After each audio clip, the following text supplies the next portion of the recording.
পটিয়া উপজেলার কুসুমপুরা ইউনিয়নে অভিযান চালিয়ে ৩০ বস্তা মদ উদ্ধার করেছে স্থানীয় জনতা।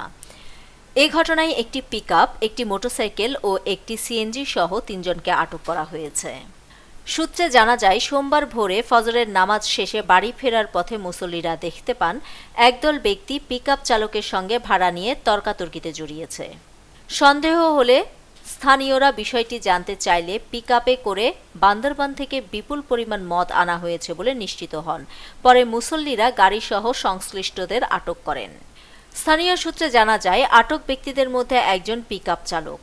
তবে অভিযুক্ত কয়েকজন মাদক কারবারি কৌশলে পালিয়ে যেতে সক্ষম হয়। খবর পেয়ে পুলিশের একটি টিম ঘটনাস্থলে পৌঁছে পরিস্থিতি নিয়ন্ত্রণে নেয়। স্থানীয়দের দেওয়া তথ্য অনুযায়ী উপজেলার কুসুমপুরা ইউনিয়নের দক্ষিণ হরিণখাইন এলাকার সোলেমান চৌধুরীর বাড়ির এক বিধবা নারীর ঘরে এসব মদ মজুদ রাখা হয়েছিল। সেখান থেকে ৩০ বস্তা মদ উদ্ধার করে থানায় নিয়ে যায় পুলিশ। বিষয়টি নিশ্চিত করেছেন কুসুমপুরা ইউনিয়নের ভারপ্রাপ্ত চেয়ারম্যান শওকত আকবর।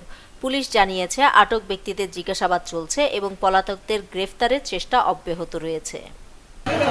পটিয়ার হরিণখাইনের চৌধুরী বাড়িতে এই ৩০ বস্তা মদ সহ একটি পিকআপ, একটি সিএনজি, একটি মোটরসাইকেল পুলিশ আটক করতে সক্ষম হয়েছে।